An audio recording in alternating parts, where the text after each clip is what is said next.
Hi everyone, I'm Linda Reimer, one of the librarians at the Southeast Bend County Library. Welcome to Library Connections, our weekly readers, viewers, and listeners advisory video cast. Enjoy. Library Connections number 15, hosted by SSCL librarian Linda Reimer.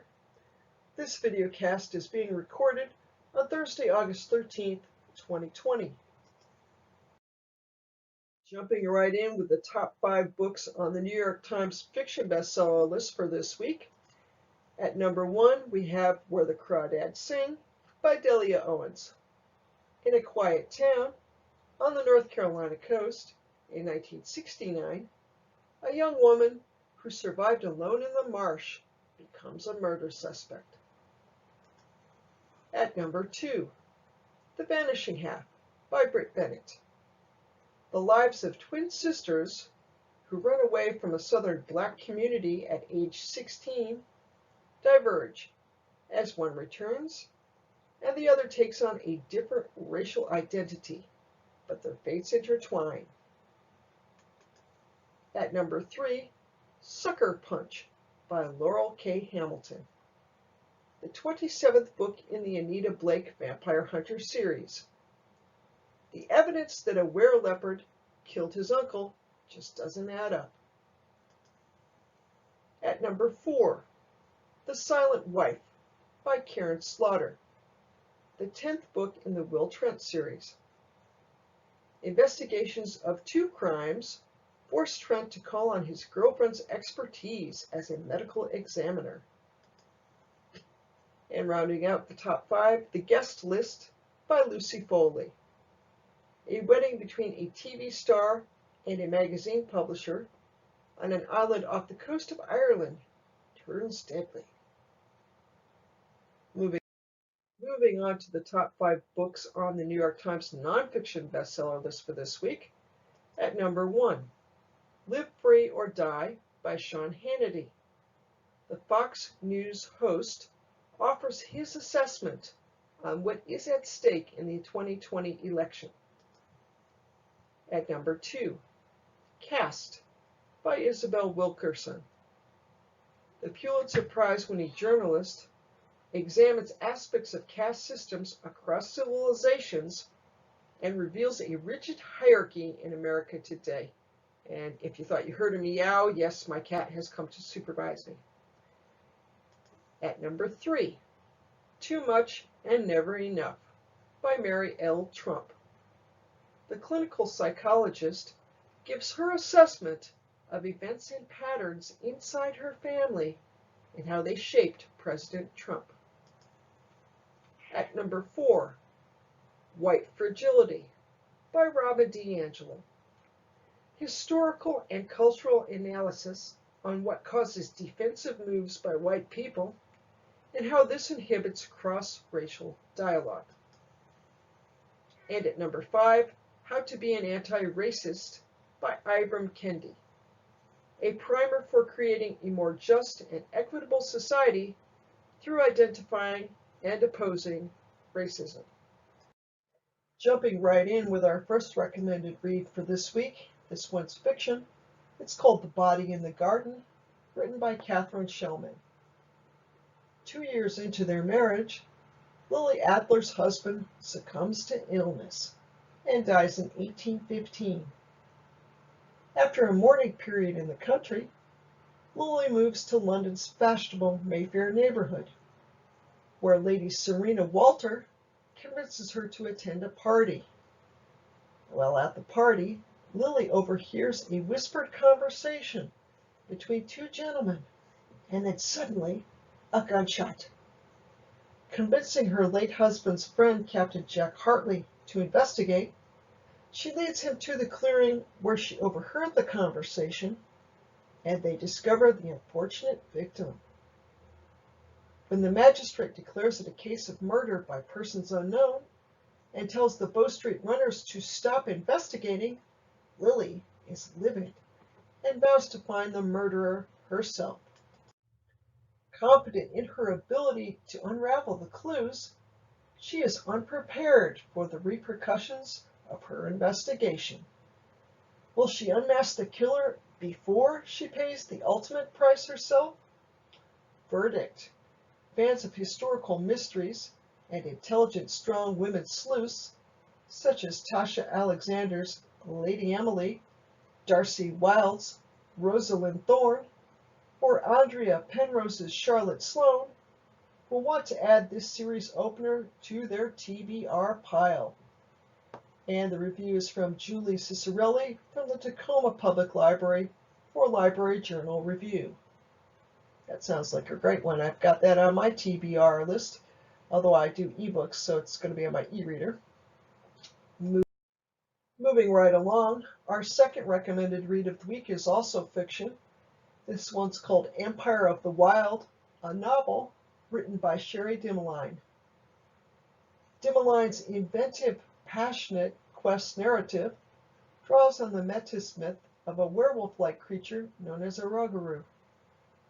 In the predominantly Catholic First Nations community of Arcane, Ontario, tales of the Rougarou haunt the town's inhabitants. And after Joan Bezzarelli argues one night with her husband Victor over whether she should sell her ancestral land, Victor walks out and never comes back, and Joan spends nearly a year searching for him. Dimaline retchingly describes Joan's rabid determination and conveys the passion of their early relationship. Just as Joan is about to give up hope, she recognizes Victor in a revival tent at a Walmart parking lot. But he claims not to know her and to be the Reverend Eugene Wolfe. And I'm willing to bet that last name is no coincidence. But getting back to the book review, Joan is shocked and angry at being told that she's mistaken, and she sets out to discover what happened to Victor. Aided by her 12-year-old nephew and an elder who convinces Joan that Victor is actually under the spell of a Rougarou, Joan tracks the beast in search of answers. This novel is at times sad, at times humorous, and at times terrifying. Smartly written, with believable characters, a tight plot, and breathtaking sentences, this is a must-read literary thriller. And that is the Publisher's Weekly Review, and that is indeed our second recommended read of the week. Moving along, we've got two audiobook recommendations of the week, and the first one is nonfiction. This is the new Isabel Wilkerson book. It's called Cast, The Originals of Our Discontent, written, of course, by Isabel Wilkerson, and read by Robin Miles. While researching her best-selling book, The Warmth of Other Suns, Pulitzer Prize-winning author Wilkerson realized the importance of social order. In this outstanding work of social history, she explains how a rigid social order, or caste, is about power. Beginning with the first caste system in the U.S., which started with slavery in 1619, Wilkerson details how caste would become the cornerstone of U.S. social, political, and economic policy, with whites being dominant, African Americans subordinate, and Native Americans conquered. She shows how immigrants walk into a pre-existing hierarchy as they try to integrate into American culture, and how constructing one's white racial identity often means defining oneself from its opposite, black. Powerful chapters parallel three systems: slavery in the American South, the reign of Nazi Germany, and hierarchies in India, in order to explore how each relied on control, including dehumanization, endogamy, and purity via immigration laws. Wilkerson reminds us that despite the passage of civil rights legislation, caste endures in infrastructures and institutions, and that the election of Barack Obama was the biggest departure from this system in U.S. history. Incidents of historical and contemporary violence against African Americans resonate throughout this incisive work. Verdict. Similar to her previous book, the latest by Wilkerson is destined to become a classic and is urgent. Essential Reading for All. The review was written by Stephanie Sandula for Library Journal, and it received a starred Library Journal review. The audiobook is available through the digital catalog now. Moving on to our second audiobook recommendation of the week. This one too is nonfiction. This is called The Eye of the Elephant, an epic adventure in the African wilderness, and is co-authored by Mark and Delia Owens and read by Sean Renette and Donna Postal. And if you're thinking the name Delia Owens sounds familiar, that's because she has, in the last 2.5 years or so, come out with a very popular book called Where the Crawdads Sing. That is her first fiction title. She's co-written several nonfiction titles previously with her ex-husband Mark, and this is one of them. So without further ado, on to the description of the work. The authors of Secrets of the Sahara battle the elephant poachers of Zambia in this exciting, part adventure story, part wildlife tale. Intelligent, majestic, and loyal, with lifespans matching our own, elephants are among the greatest of the wonders gracing the African wilds. Yet in the 1970s and 80s, about 1,000 of these captivating creatures were slaughtered in Zambia each year, killed for their valuable ivory tusks. When biologists Mark and Delia Owens, residing in Africa to study lions, found themselves in the middle of a poaching fray, they took the only side they morally could, that of the elephants. The Eye of the Elephant recounts that Owens' struggle to save these innocent animals from decimation, a journey not only to supply the natives with ways of supporting their villages, but also to cultivate support around the globe for the protection of elephants. Filled with daring exploits among disgruntled hunters, arduous labor on the African plains, and vivid depictions of various wildlife, this remarkable tale is at once an adventure story, a travel log, a preservationist call to action, and a fascinating examination of both human and animal nature. So that is one definitely worth checking out. Also in the digital catalog, the audiobook, The Eye of the Elephant. Moving on to our streaming video recommendations for this week. This week I've got 3. The first is a movie. It's called Stan and Ollie from 2018, and it's available through Amazon Prime Video. Like the comedy greats to whom this winningly warm film pays tribute, John S. Baird's affectionate drama balances humor and pathos, laughter and tears. Set in Laurel and Hardy's twilight years, it's more melancholy love story than slapstick showbiz reminiscence. Philomena co-writer Jeff Pope's inventive script paints the performers as an odd duck couple, professionally joined at the hip, yet sometimes separated at the heart.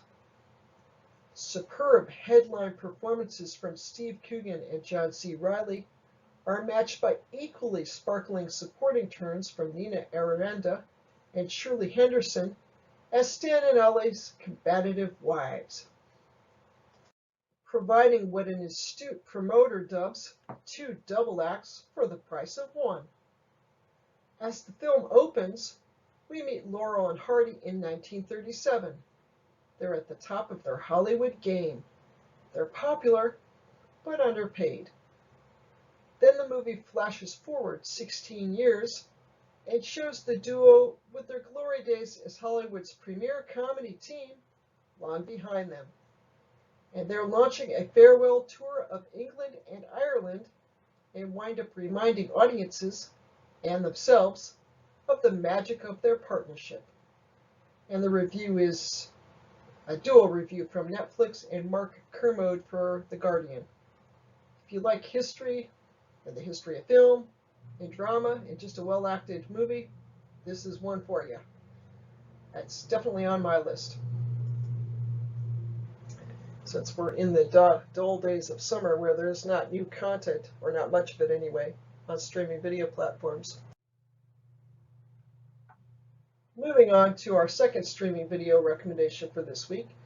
This one's called Immigration Nation. It's available through Netflix. And Netflix has a short overview of the docuseries. They say of it that with unprecedented access to ICE operations, as well as moving portraits of immigrants, this docuseries takes a deep look at U.S. immigration today. And I didn't think that was in-depth enough, so here's part of the variety review of the series. It's hard to imagine that Immigration and Customs Enforcement agreed to be part of Immigration Nation without expecting the docuseries to shine a more flattering light on the federal agency than it's otherwise used to. Under a contract with ICE, filmmakers get an unprecedented inside look at how the agency runs, from following deportation officers as they sweep cities, to training cameras on their paper-pushing bosses back at the office. With that access, Immigration Nation provides a damning indictment of the labyrinth system that makes ICE so powerful, and a wrenching examination of the human cost its policies have wrought. The series includes provocative evidence of human devastation at the hands of ICE employees, as well as bosses obsessing over their arrest numbers to the point that they instruct officers to go back out and find more people to bring in. ICE, of course, vehemently disputes its portrayal in the series, insisting that they're shocked by the mischaracterizations in the docuseries. And yet, watching its 6 episodes, what makes Immigration Nation so effective, beyond its sheer depth of information, is how much it lets its subjects and situations speak for themselves. And that is from the Variety review of Immigration Nation. Moving along to our final streaming video recommendation of the week. This one is part of PBS's Nova series. It's called Decoding the Great Pyramid. It's available through the PBS app for mobile devices and smart TVs, and also on the PBS website. The 6-million-ton Great Pyramid of Giza is the last surviving wonder of the ancient world. How did the Egyptians engineer the mighty pharaoh Khufu's tomb so precisely, with none of today's surveying and power tools? And just who were the thousands of laborers who raised the stones? Were they slaves or volunteers? And how were they housed, fed, and organized? Decoding the Great Pyramid presents the latest evidence from groundbreaking archaeological research that has transformed our understanding of the ancient world's most ambitious engineering project, revealing a lost city and intimate details of the lives of the laborers and officials who toiled on the vast construction. Amazingly, French archaeologists recently found the logbook of a labor team that delivered limestone blocks to build the Great Pyramid, yielding crucial insights into the planning and logistics behind the operation. Beyond these construction secrets, Decoding the Great Pyramid traces how mobilizing the colossal labor and resources invested in the monument transformed ancient Egypt, uniting a nation behind the common goal of ensuring eternity for the pharaoh and continuing prosperity for everyone in this life and the next. And moving on to our Odd Duck recommendations of the week. Creative and fun things to do while at home. I thought this was a good subject since so many of us are spending so much time at home right now. And I was inspired to create this Odd Duck when I came across a neat article on the Northwest Arkansas Community College site about just this subject. They offer 30 tips on how to be creative and spend your time and enjoy it during COVID-19. So I'm going to offer an abridged version of their article here because 30 tips is rather a lot. Should you wish to check out the entire list of tips, you can just Google the title of the article, 30 creative ways to spend your free time during COVID-19, and it should be your first search result, as seen in the screenshot on the left. The screenshot on the right shows you the top portion of the article so that once you've opened the article, you can verify that that is indeed the correct article. The tips include writing a letter to a friend or family member. Again, with so many of us at home, having the mail arrive can be, the event of the day, especially if it contains a personal letter. You could try some crafts, string some beads, paint by numbers, try out knitting or macrame.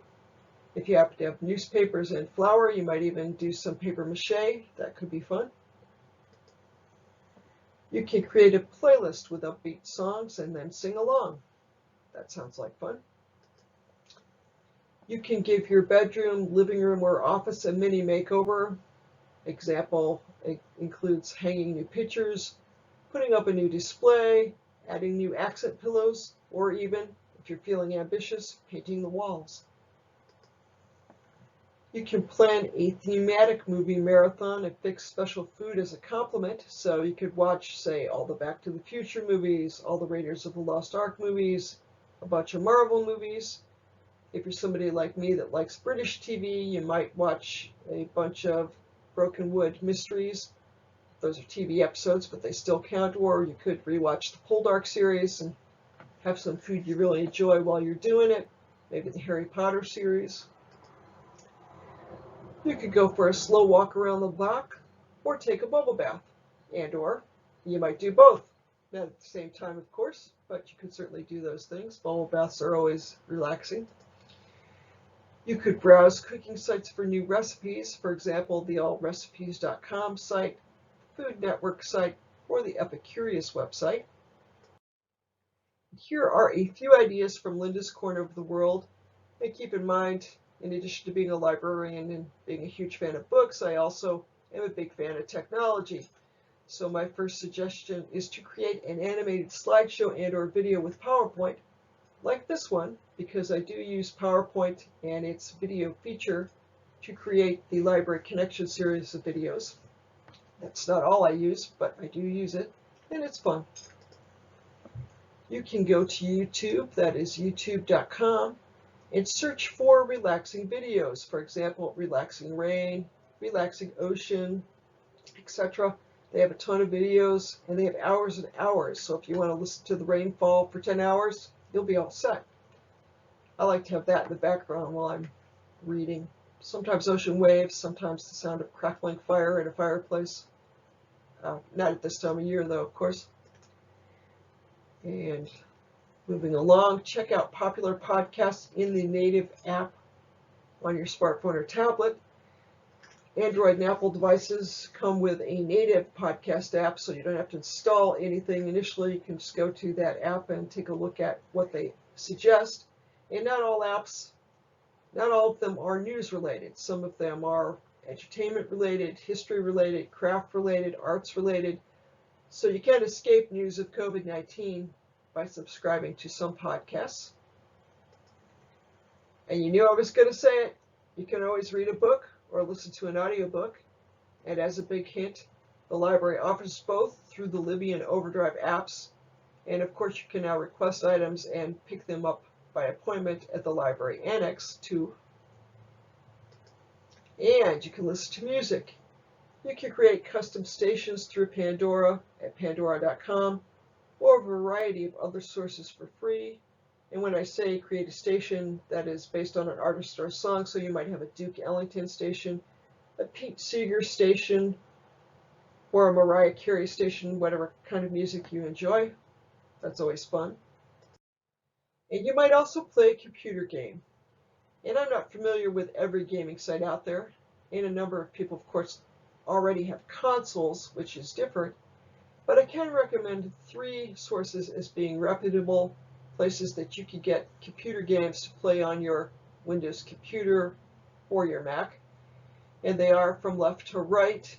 We see the Windows Store, which offers you a variety of games.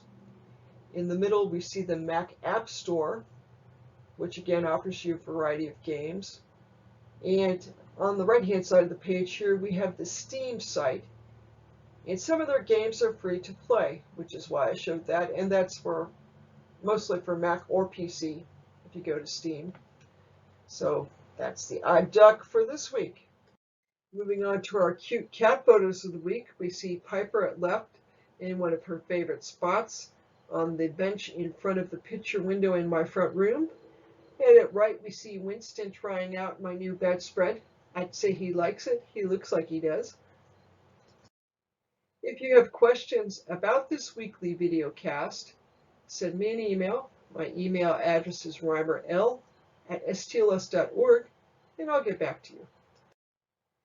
Library resources you can access from home, page 1. I'm going to briefly go over these. The library's website seen at left, which is where you can go to access links for materials and services and all kinds of stuff. At right, we see the reference desk online, and that big meow was from Piper, who's decided that since I'm talking, she has to talk too.